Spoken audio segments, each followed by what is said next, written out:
Is there a secret history of the United States intentionally hidden by the mainstream media?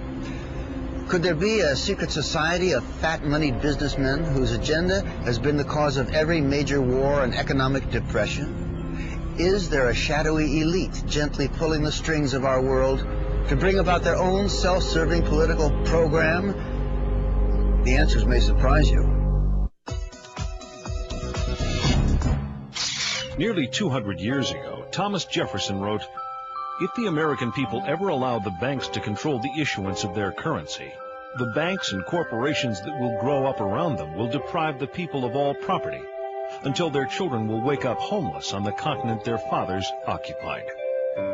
Throughout the history of the United States, there's been this running battle over who controls how much money is in the system. Will it be some privately owned central bank, or will it be the people, the Congress, for the benefit of everybody in the country? Everything evolves around the Federal Reserve, a private bank that was given a monopoly on the creation of paper money. Every $100 bill which the Federal Reserve System prints and is sold to the United States at full face value represents a $100 loan. Even though the government pays for it, they still pay interest. 100 years after Jefferson, Abraham Lincoln pondered these same issues. The government should create, issue, and circulate all the currency, he said. Creating and issuing money is the supreme prerogative of government. Adopting these principles will save the taxpayers immense sums of interest, and money will cease to be the master and become the servant of humanity. What do the fears expressed by Jefferson and Lincoln and modern-day economists have to do with what President George Bush called the New World Order? It's a conspiracy. What else can you call it? It's a conspiracy against the people of the United States and of the Western world. Just when you think you're ahead of the game, someone changes the rules. This week, we'll visit the scene of a crime so huge that most of you will not believe it to be real, and so perfect that even today, 86 years after the fact, few realize that the crime even took place. The creation of the Federal Reserve System was about more than just money. Some refer to it as the secret birth of a criminal conspiracy to rob the American middle class of its hard-earned wealth. Others believe it to be part of an attempt to bring the world under the control of a shadowy international elite that calls itself the New World Order.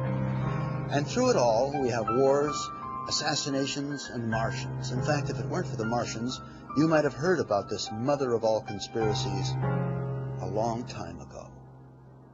We know now, within the early years of the 20th century, this world was being watched closely by intelligences greater than man's. On October 30th, 1938, the Mercury Radio Network interrupts the music of Ramon Raquello and his orchestra from the Park Plaza Hotel of New York City for a special news bulletin. The infamous War of the Worlds broadcast begins with its terrifyingly real description of an invasion from Mars. And before the night is out, 1 million people will run panicked into the streets. I'm extremely surprised to learn that a story which has become familiar to children through the medium of comic strips. After what has been a closely guarded secret for nearly 50 years, Orson Welles' original broadcast turns out to be no mere show business stunt. Should have had such an immediate and profound effect upon radio listeners. But instead was a complex psychological warfare test conducted by C.D. Jackson for the Rockefeller Foundation. When the results are compiled nearly 2 years later, they are released to an elite whose names most men will not speak of over a whisper. Among them groups like the Bilderbergers, Trilateral Commission, CFR, and the Federal Reserve. C.D. Jackson was the equivalent of being the head of the National Security Council in the White House under Eisenhower. He was the chief of psychological warfare. The breakthrough discovery that the War of the Worlds broadcast was actually a psychological warfare test is key to understanding why experts believe that the Federal Reserve, the Bilderbergers, and other closed exclusive elite groups are pulling the strings that control our societies. Well, it's a fraternity. They have a common objective, and this common objective is to maintain control. America grew so rapidly and became wealthy so quickly that really we've always been the thorn in the side of this New World Order crowd. They've just never been able to get us completely under their control. So America is the target, and once they finally get us subdued, the rest of the world would fall very quickly. Moguls like the late J.P. Morgan, a man so excessively wealthy his likeness adorns the tycoon card in the board game Monopoly, are all safely cloaked behind their own carefully constructed versions of history. But are the private agenda of these select few woven permanently into the fabric of world economy? Are we simply the unwitting pawns in a game whose rules were written amidst the clandestine corridors of private social clubs 100 years ago or more? Hundreds of miles south of the banking capital of the world, New York City, just off the coast of Georgia, Jekyll Island provided a winter retreat to the rich and famous. This tiny ocean getaway was formerly owned by the monopoly man himself, international financier J.P. Morgan. Here, in a conclave intended to remain secret forever, 6 international bankers plan what is to become America's most powerful private institution, the Federal Reserve System.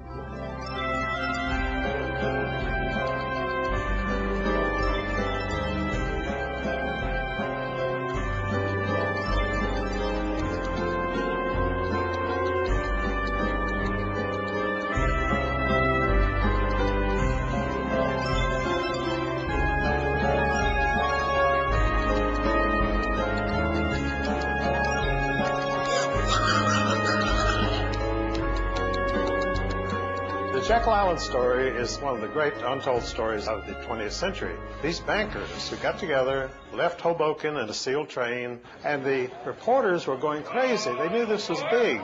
These were 5 of the biggest bankers in the world getting on this sealed train. The reporters wanted to know what the hell was going on. And they didn't know for years what had happened. It is at the urging of the famous poet Ezra Pound that Eustace Mullins begins his own personal search for the truth about the origins of the Federal Reserve. Ezra Pound's young artists and writers, friends, were killed during World War I. Ezra wanted to know why they died. Digging book by book, row by row, in the entire economics section of the Library of Congress, I found this little magazine with the Jekyll Island story in it. When I took that to Ezra Pound, he was so thrilled. It was the biggest discovery of his life. In fact, Ezra Pound called the Jekyll Island story the biggest detective story of the 20th century. But why? Andrew Gray, grandnephew of one of the 6 men who met to plot the creation of the Federal Reserve System, scoffs at talk of secret cabals. Well, I'm asked whether the Jekyll Island meeting can be automatically classed as a conspiracy. And the answer, first of all, is that the need for secrecy does not necessarily imply conspiracy. Very important legislation of any kind cannot be drafted in public forum. Back in 1910, they called themselves the Jekyll Island Club. Collectively, members represented more than 1/6 the wealth of the entire world. So anxious were they to keep any knowledge of their meetings secure, they used code names even when talking to friends. "We're going to Jamaica," they would say, and those in the know would understand they were traveling to Jekyll Island. The immediate excuse was the money panic of 1907, which was engineered by Jacob Schiff and the Rockefellers to gain control of some corporations they were after. And so then they said, look, we've got another nationwide panic, we've got to have banking reform. The birth of the Federal Reserve System, we know, was at Jekyll Island, Georgia, in a secret meeting that took place that was attended by Senator Aldrich, who was the chairman of the banking committee, and whose son I knew, incidentally, Winthrop Aldrich, when he was chairman of the Chase Bank. The Aldrich Bill, as it was initially called, received such violent opposition from Democrats and reformers like William Jennings Bryan that despite avid lobbying by the monopoly men, the bill quickly went down to defeat. Once the Aldrich bill flopped, the bankers immediately moved to Plan B. It didn't work from trying to push it through with Republicans, so they tried to push it through with Democrats. We had, in 1912, a very popular president, a Republican named William Howard Taft. The bankers needed Woodrow Wilson to sign this act into law. He did not have much charisma. He had not a chance against William Howard Taft. Teddy Roosevelt. He was an explosion upon the political scene. Dynamic, outspoken, warm, colorful, exciting, inspiring. And under the surface was a man of ideals. You could say that J.P. Morgan really owned Theodore Roosevelt. You see, his right-hand man, vice president of his bank in New York, George Perkins, lived at the White House. He was the liaison man with the president. And so they drug Theodore Roosevelt out of obscure retirement. Roosevelt formed the Bull Moose Party and split the Republican Party and elected Woodrow Wilson. That's the only way they could do it. Woodrow Wilson, immediately after his inauguration, called a special session of the Congress to do away with the protective tariff, which had been the thing that had built this country. The second thing that happened was that the income tax came in. And the final thing was the creation of the Federal Reserve, which took place in December, around the Christmas holidays in 1913, that put the cap on this whole revolution. Most of the senators had gone home for the Christmas holidays. We call that in legislative circles having the skids greased. And the skids were greased, and they just slid it right on through. Without much fanfare, the president signed it. It became law of the land. One of the major opponents during the Federal Reserve Act battle was Representative Charles Lindbergh from Minnesota, who, interestingly enough, was the father of aviator Lucky Lindbergh, the first guy to cross the Atlantic Ocean solo. And Lindbergh fought them tooth and nail and referred to the Federal Reserve Act as the worst legislative crime ever perpetrated in the history of the United States. And that may indeed well be true. By 1916, even President Wilson was worried. He lamented, "The growth of the nation and all our activities are in the hands of a few men." Near the end of his life, Wilson said that he had been deceived into signing the Fed into law, reportedly murmuring just before he died, "I have unwittingly ruined my government." In law, when any people meet together to plot to rob somebody, that becomes a criminal operation. It can never be anything else. Throughout its subsequent history, it can never overcome that initial criminal beginning. And that's where we are today, a criminal syndicate. That's all it is. That's all it ever has been. Did the creation of the Federal Reserve represent a takeover of the United States by shadowy international financiers? Certainly, the Fed was designed to serve somebody's interest, but whose? Not the American banking community. It was the international banking community. The Morgans were an international family. The fortune had first been made in England, but they were allied with the Rothschilds and others in England, and one of their agents drafted the script for the Federal Reserve. The Rothschild family is one of the wealthiest families the world has ever known. By the early 1800s, they established themselves as the most important bankers in all Europe. By the end of the 19th century, they're said to control half the wealth of the world. As Rothschild biographer Derek Wilson explains, Rothschild critics have justification for their anxiety. The House of Rothschild is immensely more powerful than any financial empire that has ever preceded it, and it's able to control governments behind the scenes, secretly. Economic power, political power go hand in hand, and it's like Mayer Rothschild of the Rothschild banking family in Germany said, "Give me control of a nation's monetary system, and I care not who writes their laws." Nathan Rothschild in 1820 might have more right to say that than any of his successors. The statement is more or less absurd. The Federal Reserve does not control the money supply. The Federal Reserve influences the money supply. To say that the Federal Reserve only influences the money supply is like saying a robber with a gun to your head is only influencing you to give him his money. And of course, if you give him your money, you may be spared your life, but here again, you don't have your money anymore. there has been, in the last 30 or 40 years, a much greater international flavor to the activities of the Fed because the banking system has become global. And you could no longer regulate the U.S. money supply by simply via the domestic Federal Reserve banks. The Federal Reserve controls the very heart of what's happening with money, because money answers everything. It's the one thing that everybody wants. And when you give a private institution a monopoly on the creation of this money, you vest total control in that institution. If you have the money, you can get any law passed you want. So who do you care whether Bill Clinton is president or who is senator from New Jersey? It doesn't make any difference because you write a check and you get another senator. One of the stickiest questions in this debate is this: just who owns the Federal Reserve? The City of London set the whole thing up. The Federal Reserve Bank of New York is principally owned by 5 merchant banks in London, chartered by the Bank of England. Perhaps England, which many have considered a political satellite of the United States in recent years, is really the one pulling the strings of international policy. It's not a matter of who owns the Fed, it's who controls it.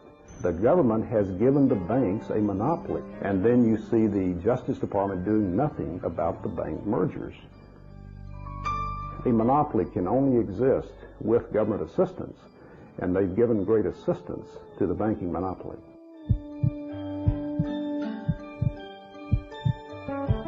Perhaps the headiest allegation made against those who run the Federal Reserve is that they are responsible for 3 of the biggest tragedies of the 20th century: World War I, World War II, and the Great Depression. Wars are very profitable. In fact, wars are probably the most profitable thing an international banker can be involved in. So consequently, throughout the last at least 300 years of North American and European history, you see incidents of international bankers backing both sides of a conflict. They've been trying to have a war in Europe since 1885, but the central banks of Europe had already bankrupted all the nations of Europe. They had no money. The only money was here in the United States. In order to get that money, they had to put a central bank over on the American people. It was sold as a way to bring stability to the American economy. Well, what happens just a little over a decade after the passage of the Fed? We see the biggest depression of this century in any case. For the 16 months prior to the crash of '29, the Federal Reserve increased the money supply by 62%. Now, what was happening back then? Much like it's happening today. People were buying and selling, pledging and borrowing, thinking the good times would never end. And then at the time of the crash, they pulled the plug on the money supply, and the people who had pledged their stocks, their bonds, their homes, their cars, everything, they pledged their savings accounts, they lost it all. Selling guns to one adversary while making loans to another is a common way these boys make their profits during war. And when profits begin sagging, people like Jacob Schiff, Max Warburg, and J.P. Morgan knew how to build them up again. Surprise, surprise, it's a documented fact that these fellows financed Trotsky and Lenin with billions in golden credit to initiate the revolution in Russia. With Russia out of the war and America in, the conflict was extended by at least another 2 years. 2 more glorious years of gun sales and wartime bank loans, upon which to earn interest for many more years to come. There is no question that war is a profit-making business. After World War I, Senator Gerald Nye held very famous hearings here in Washington where he dragged in some of the biggest bankers and industrialists and put them on the spot and just examined profits that were made by some of these major interests. War isn't profit-making business. Anybody who says otherwise is a liar or a fool. They were able to manipulate us into World War I, and as a matter of fact, the war stretched out for at least another 2 years beyond what it would have gone. Just when you think you're ahead of the game, someone changes the rules. They did this knowing, with malice aforethought, to strengthen their own profits and to build their own institutions, their own banking institutions. Many people believe that virtually all of the wars of this century have been caused for reasons to benefit small financial groups, those that move in the sphere of influence of the Bilderberg and Trilateral Commission. For an example, the war in the Balkans right now. Who's been providing Milosevic with arms and weapons? The Soviets have. Who has been financing the Soviet Union, their military industrial complex? The United States has. European bankers have. So the bankers have been financing both sides of every major conflict. Conflict brings progress, but controlled conflict brings controlled progress. Every major war, every major conflict, arms sales, loaning money to governments. You get their people to pay you interest back into the coffers of the bank, money that you created out of nothing. Nobel Prize Milton Friedman claimed that the Federal Reserve caused the Great Depression by deliberately reducing the amount of money in circulation. Depositors all over the country were frightened about the safety of their funds and rushed to withdraw them. There were runs, there were failures of banks by the droves, and all the time the Federal Reserve System stood idly by when it had the power and the duty and the responsibility to provide the cash that would have enabled the banks to meet the insistent demands of their depositors without closing their doors. Congressman Louis McFadden, chairman of the House Banking Committee during the crash, agreed, saying, "The Great Depression was a carefully contrived occurrence by international bankers seeking to bring about a condition of despair so that they might emerge as the rulers of us all." There was a memo circulated in advance of the stock market collapse. All the big guys, or the insiders, let's say, got out of the stock market during that 4-year period. They all got out. They were cash heavy when the market crashed. They were able to buy up major corporations for pennies on the dollar. Franklin Roosevelt's own son-in-law called the Depression the deliberate shearing of the public by the world money power, triggered by the planned sudden shortage of call money in the New York markets. Insider Joseph Kennedy's wealth grew from $4 million in 1929 to over $100 million 4 years later. Then, as now, America's press failed to tell us what was happening. These scenes of unrest in America have never been seen before. Cameramen would shoot them, but newsreels wouldn't play them. Controlling the news started early in America. Of course, the lighter side of the news continued to get lots of play. Around the first bend in Toronto, William Maggie. Love going second, and Hop skipping a jump. Now coming around the turn is Fox Feather. Hop skipping a jump and Fortunately, populists from President Andrew Jackson to William Jennings Bryan to Father Charles Coughlin were courageous enough to speak the truth. May I remind our President, with all due respect, that not one of these soldiers cast a ballot on that fateful Good Friday night in the spring of 1917 to force a peace-loving nation like ours to take up arms for the profiteers and the exploiters of mankind. And during the Depression, no one was more dangerous to the banking interests than Huey Long. We've tried the Republican Party, we've tried the Democratic Party, then we've gone back and tried the Republican Party, and now we're back trying the Democratic Party. And unfortunately, whenever we get into power with either one of these parties, we find that the one crying need of our people, the redistribution of wealth, so that none would be too poor and none would be too rich, is always neglected by the party that is in power. How many men ever went to a barbecue and would let one man take off the table what's intended for 9/10 of the people to eat? The only way you'll ever be able to feed the balance of the people is to make that man come back and bring back some of that grub he ain't got no business with.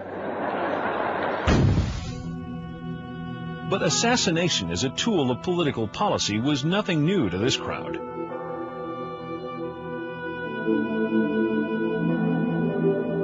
President Jackson, for example, in his era, he was the leading opponent of the privately owned central bank. Well, what happened to him was an assassin who was connected to international bankers, it was later found out, got right up to Jackson, stuck 2 pistols in his belly, fired both at the same time, both misfired. Jackson was saved. And interestingly enough, even though history books don't spend much time dwelling on this bank problem, Jackson himself numbered this as his leading accomplishment. In fact, on his tombstone, do you know what's on it? It's "I killed the bank." Someone changes the rules. Going back to the American Civil War, Germany's Chancellor Otto von Bismarck declared, "The division of the United States was decided by the high financial powers of Europe. They were afraid that the U.S. would upset their financial domination over the world.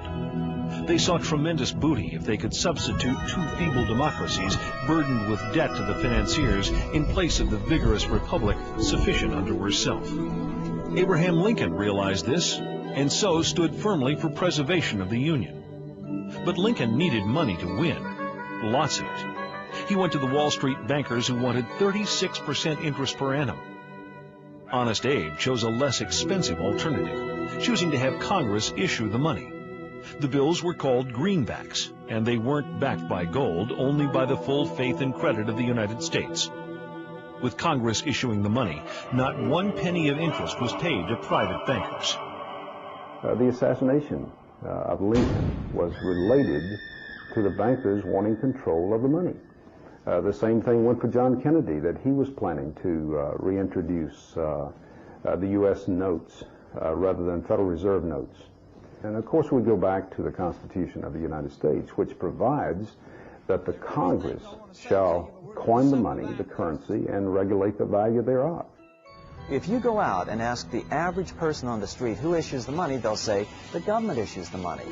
That's why the lie works, because people know intuitively that the government should issue the money. Well, the Federal Reserve is neither federal and has doubtful reserves. You will not find the Federal Reserve in the blue pages of government in any phone book. You will find it in the business pages next to Federal Express.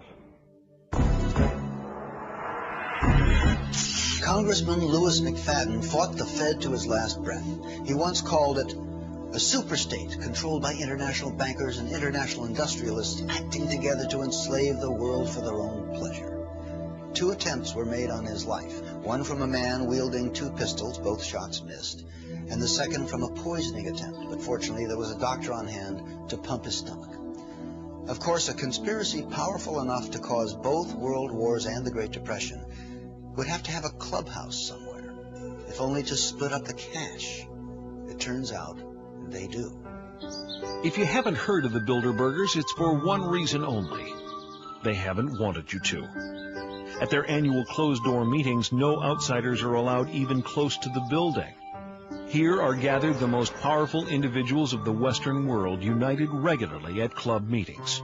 Yet nothing is reported by the New York Times, the Washington Post, or the LA Times. What really fascinates me is the complete blackout in the American press. For more than 20 years, I've gone down to the press club every day. I check the wires in their library, mingle with other paper boys, and I asked them the question many times, why, when if 120 film stars or 120 NFL football players met behind locked and guarded doors at a remote location for 3 days, you'd try very hard to penetrate and find out what those movie stars or football players are doing. Well, I had no curiosity at all when 120 of the world's most powerful financial leaders and political leaders meet for 3 days in a remote location behind armed guards in a complete blackout. Well, I had no curiosity. Actually, quite a bit of security, but it's discreet. So what would happen if someone tried to sneak through the trees back there?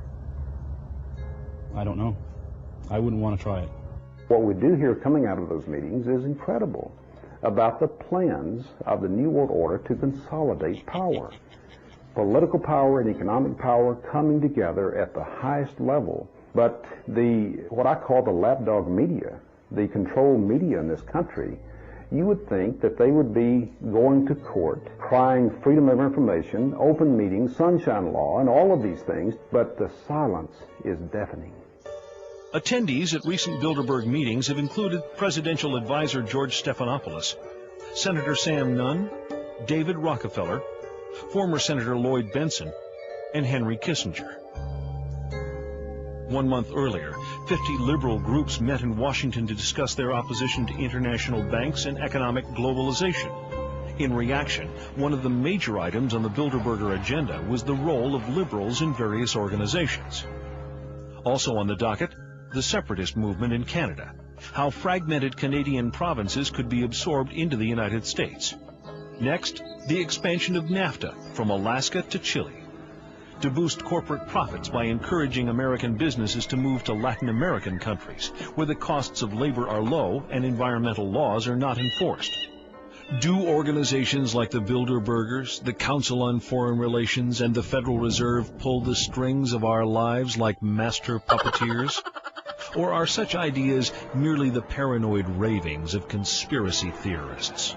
The people who call conspiracy theorists are not the conspiracy theorists themselves. We're talking about facts here. The Bilderberg Group does exist. The Federal Reserve does exist. The people who are members of the Bilderberg Group are also the people who do control the Federal Reserve.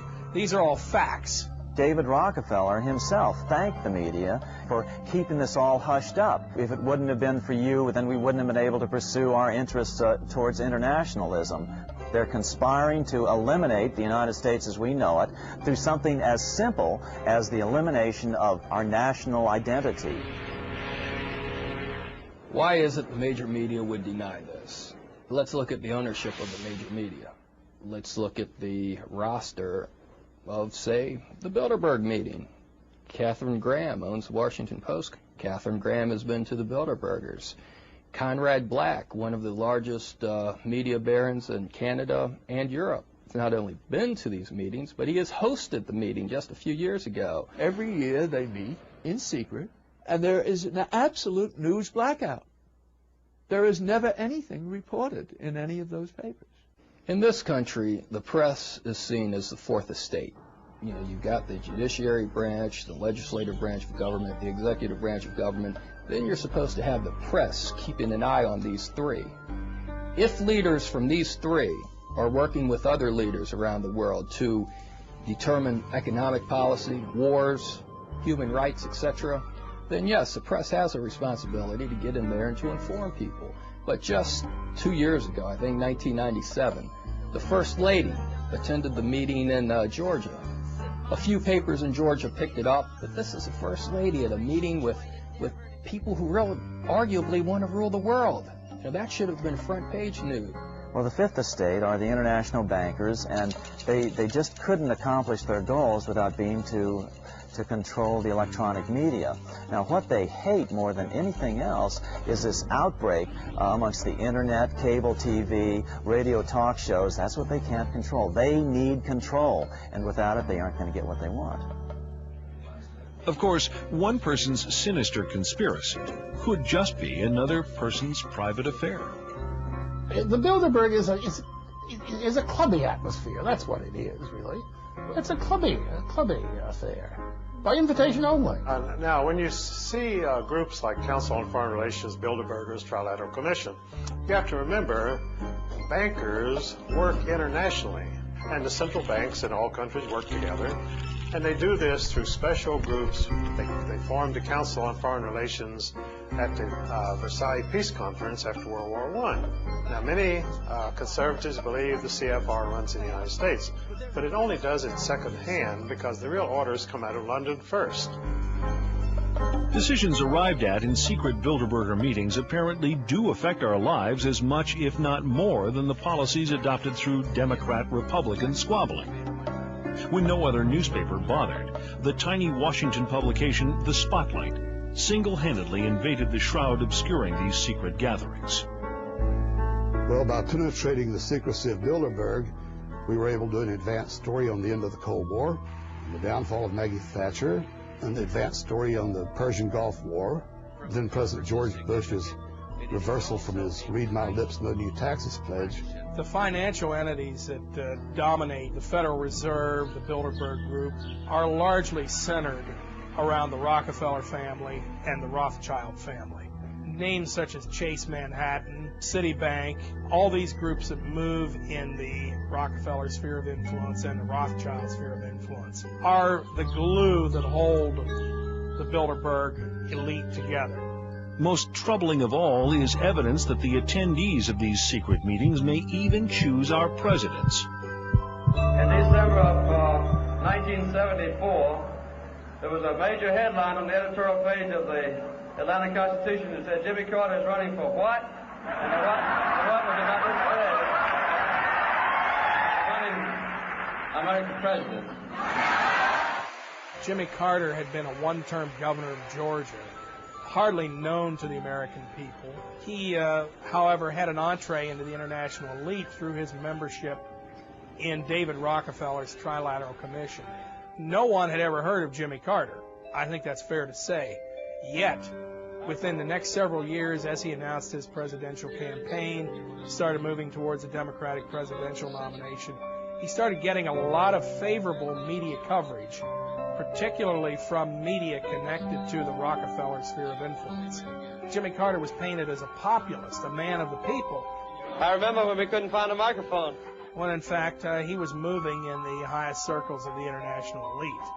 When we discovered that the obscure governor of Arkansas, Bill Clinton, had attended his first Bilderberg meeting in Baden-Baden, Germany in 1991, we were able to anticipate a political future for the young man.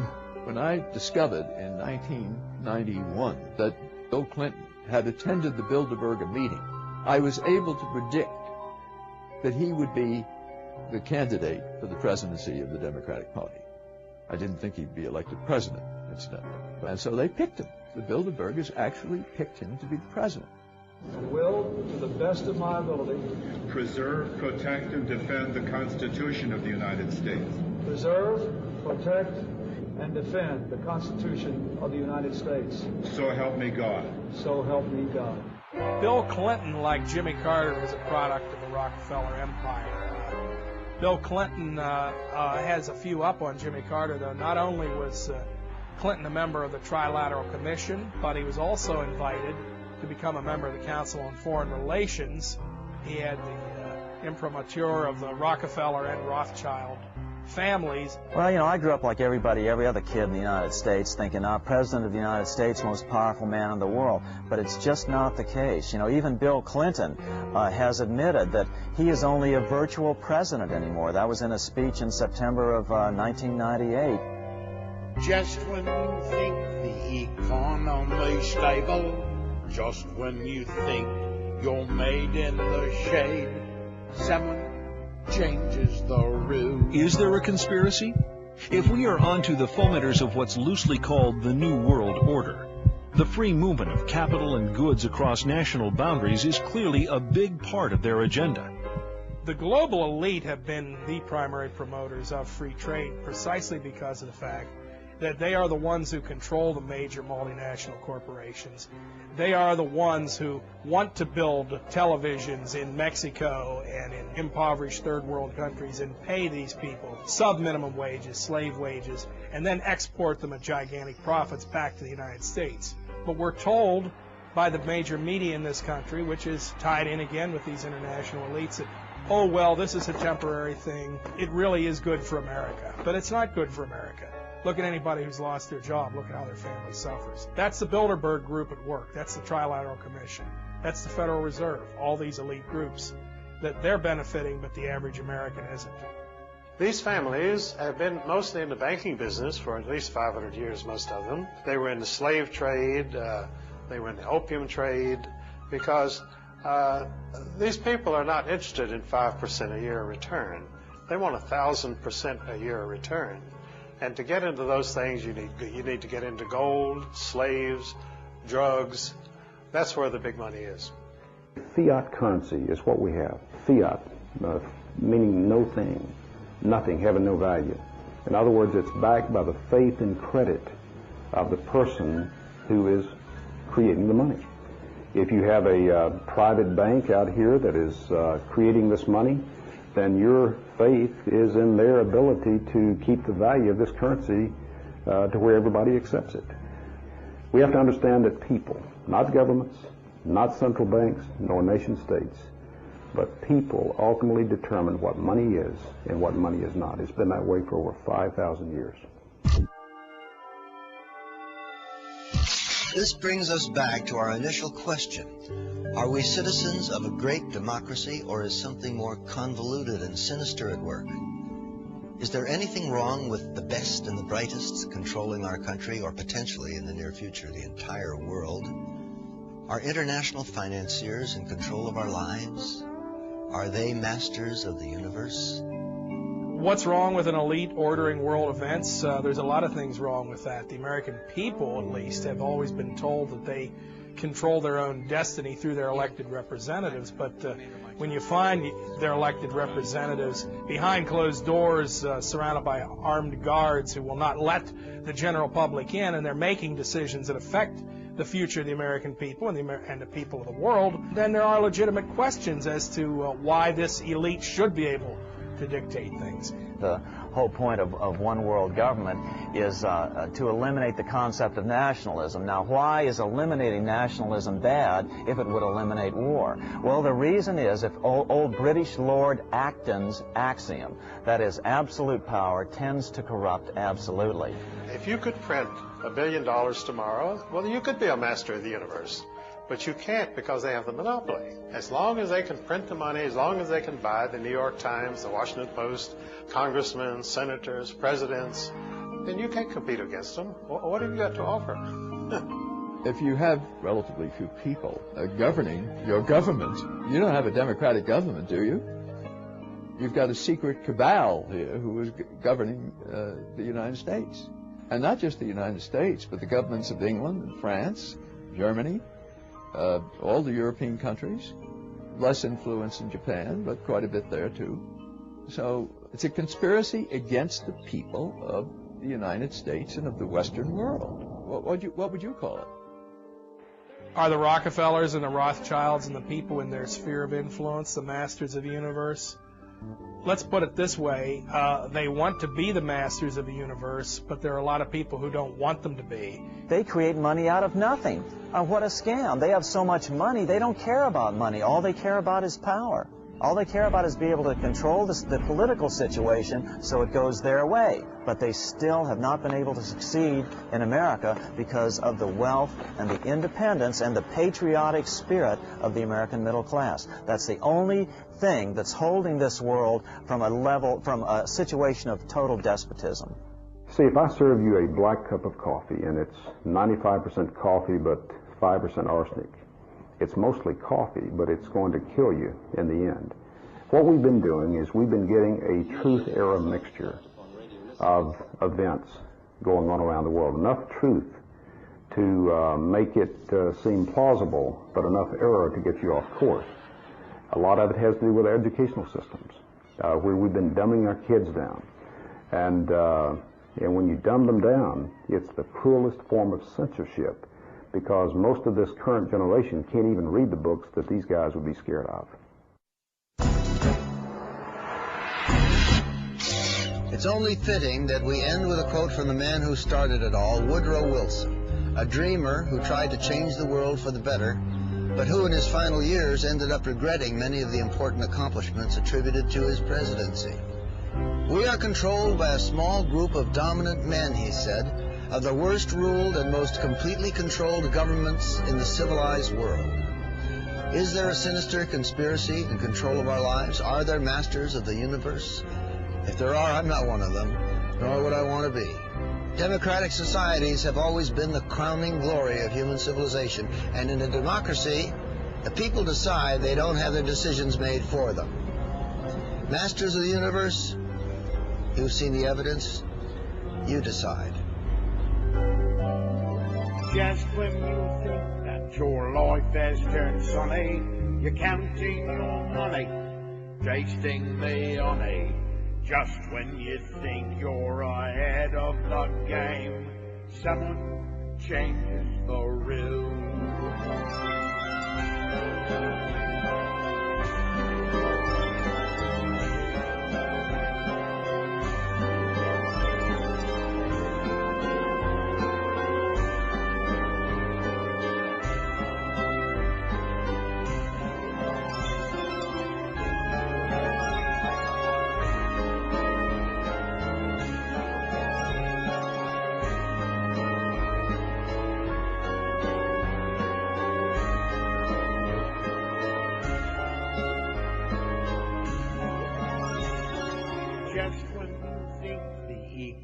economy stable, the interest is low, inflation is slow.